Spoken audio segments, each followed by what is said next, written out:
여러분, 식복은 곧 재물복입니다. 이 복을 얻으시려면 식탁 위에 이것만은 꼭 두십시오. 아니, 이것은 절대 두지 마세요. 이것이 식탁 위에 있는 집은 어느 집이든 가난을 면치 못하게 됩니다. 네, 이것은 우리 조상님들이 식복이라는 말로 가장 경계를 하셨던 거예요.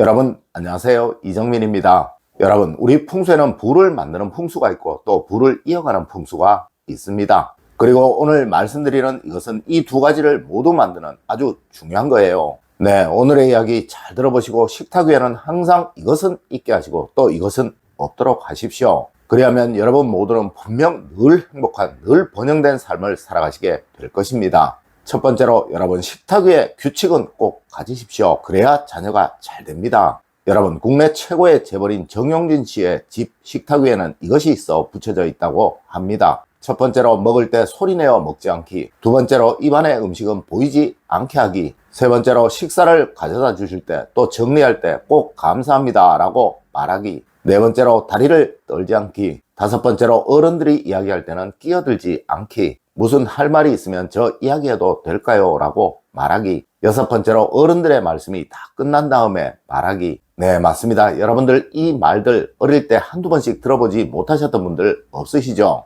또 여러분의 자제분들에게 말씀 안 해보신 분들 없으시죠? 하지만 여러분들 중에 이것을 식탁 위에 써붙여두고 교육을 하셨던 분 있으신가요? 맞습니다. 이렇게 부자들의 생각과 우리의 생각들이 그리 다르지 않다는 거예요. 네, 이들은 절대 머리가 두 개 있는 무슨 대단히 특별한 사람이 아니라는 것입니다. 하지만 여러분, 이들은 이렇게 무의식을 이용하여 실천을 하게 합니다. 네, 이렇게 식탁 위에 써붙여놓고 어린 시절부터 습관이 되도록 만든다는 것이죠. 여러분, 부자들은 이렇게 기본에 아주 철저합니다. 네, 제가 얼마 전에 방문을 했던 대구의 모 기업의 대표분의 집 식탁 위에도 이런 글이 있더라고요. 매일 아침은 모두 모여서 같이 먹기라고 말입니다. 여러분, 과거 정주영 회장님 댁에서도 매일 아침은 모든 식구들이 같이 모여서 같이 운동을 하고 또 같이 식사를 했다고 하죠. 네, 이러한 원칙과 규칙들이 부자들의 집에는 반드시 있습니다. 여러분, 과연 여러분의 집에는 어떤 규칙들이 있으신가요?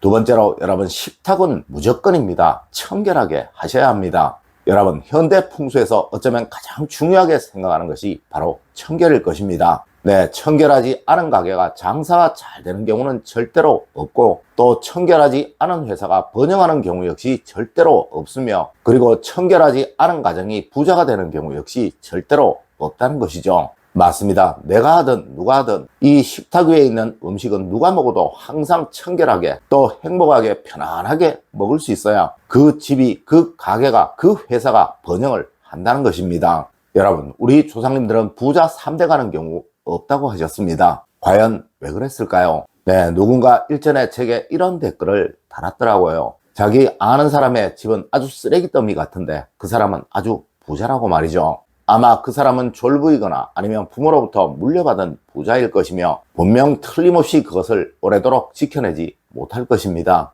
여러분, 앞서 정용진 씨가 자식 교육을 습관처럼 새겨주기 위해 식탁 위에 써붙여 두신 것 보셨죠? 네, 진짜 부자는 이 부가 어디로부터 오고 또 어떻게 해야 지켜질 수 있는지를 잘 안다는 거예요. 물론 이 교육을 정용진 씨는 그 선대로부터 받았을 것이고 그 선대 역시 그 부모로부터 이런 교육을 받았었을 것입니다. 하여 이분들이 몇 대씩 계속 이렇게 부를 이어갈 수 있는 거예요. 세 번째로, 여러분, 식탁에는 반드시 존중과 대우가 있도록 하셔야 합니다. 여러분, 절대 이 풍수라는 것을 무슨 대단한 것이라고 생각하지 마세요. 네, 이것은 우리가 일상을 살아가며 하는 행동 하나하나를 다 말하는 것입니다. 맞습니다. 좋은 풍수는 사람에게 사랑받도록 만드는 것이며 또 존중받도록 만드는 것이며 또 대우받도록 만드는 것을 말하는 거예요. 물론 나쁜 풍수는 나만 알고 타인을 대우할 줄 모르고 그리고 타인을 함부로 대하는 것을 말하는 것이겠죠. 여러분, 이 모든 것들이 사실 가정으로부터 만들어지는 거예요. 네, 부모로부터 존중받고 대우를 받은 사람이 타인을 존중하고 대우할 줄 알게 된다는 것이죠. 여러분, 항상 가족들을 대우하고 또 존중하세요. 절대 식사 시간만큼은 싫은 소리 하지 마시고 또 화가 나도 식사를 마치고 따로 이야기하는 습관을 꼭 가지세요. 그래야 여러분의 가정에는 화목이 생기고 행복이 만들어지는 것이며 이것이 바로 식복이 되는 것입니다. 네 번째로 여러분 식사 시간만큼은 가족들이 항상 모여야 합니다. 여러분 앞서 정용진 씨의 글에서 어른들이라고 말을 하였습니다. 네, 이는 모든 가족들이 다 모여서 같이 식사를 한다는 이야기인 것이죠. 여러분 부잣집은 반드시 모든 가족들이 다 모여서 식사를 하는 시간을 하루에 아니 일주일에 한 번은 꼭 가진다는 거예요. 이를 통해 가족 간의 정을 만들고 또 유대관계를 만들며 그리고 서로의 고민이나 의견을 들으며 가족 간의 화목을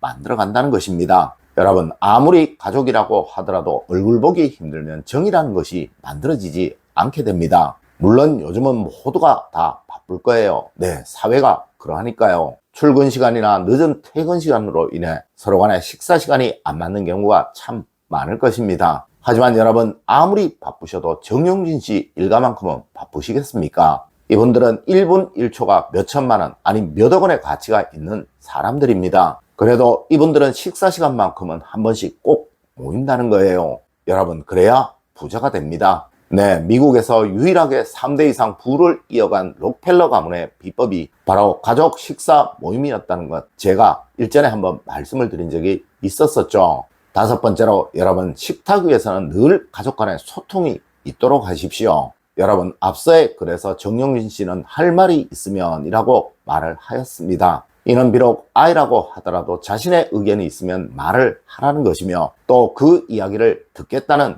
것입니다. 네, 이것이 바로 소통인 거예요. 부모라도 자식의 의견을 들을 것이며 또 어른이라도 아이의 의견을 무시하지 않겠다는 의미인 것이죠. 맞습니다. 성공하는 회사는 말단 직원과 경영진의 의견이 잘 소통이 되는 회사이고 또 장사가 잘 되는 가게는 주인과 일하는 분들의 의견이 잘 소통이 되는 가게이며 또 행복을 얻을 수 있는 가정은 가족 간의 소통이 잘 되는 가정이면 두말할 필요 없는 아주 원칙 중에 원칙인 거예요. 여러분 물론 친구들 간에도 남의 이야기를 잘 들어주는 사람이 인기가 있고 또 회사 역시도 말단 직원의 의견이 잘 반영되는 회사가 번영이 되는 회사이며 그리고 가게 역시 직원들의 의견이 잘 반영되는 가게가 장사가 잘 되는 법입니다. 물론 이는 가정 역시도 그러하겠죠. 여러분 항상 식사 시간에 자녀들의 이야기를 잘 들어주시는 여러분이 되세요. 그래야 여러분의 가정에는 행복이 쌓이는 것이고 또 이 행복이 여러분을 부자로 만들어주는 것입니다. 여섯 번째로 항상 식복을 만드는 사람이 되십시오. 그래야 복이 옵니다. 여러분 앞서 이야기에서 먹을 때 소리내지 않기 또 음식은 보이지 않게 먹기 또 감사합니다 라고 말하기 등의 문구가 있었습니다. 아마 여러분들 중에 어릴 적 부모님에게 이런 이야기 들어보지 않으셨던 분 없으실 거예요. 여러분 이것이 바로 식복을 만드는 행동인 것입니다. 네, 절대 복이 나갈 행동 하지 마세요. 특히 이 식복은 그 집안의 재물운과 관계가 있는 어쩌면 가장 중요한 복인 것입니다. 물론 이것 말고도 몇 가지가 있습니다. 수저와 젓가락을 같이 들고 음식을 먹지 않는 것, 또 음식을 먹으며 다리를 떨지 않는 것, 또 수저를 뒤집어 놓지 않는 것, 그리고 수저로 식탁을 치지 않는 것 등등의 것이 말입니다. 여러분 이것만은 절대로 하지 마세요. 여러분 오늘은 식복에 관한 이야기를 해드렸습니다. 오늘 제가 알려드린 이야기 여러분들 꼭 명심하시길 부탁드리며 오늘의 이야기를 마치도록 하겠습니다. 늘 올바른 학문과 올바른 지식을 여러분들께 전하도록 노력하겠습니다. 여러분 긴 시간 감사드립니다. 감사합니다.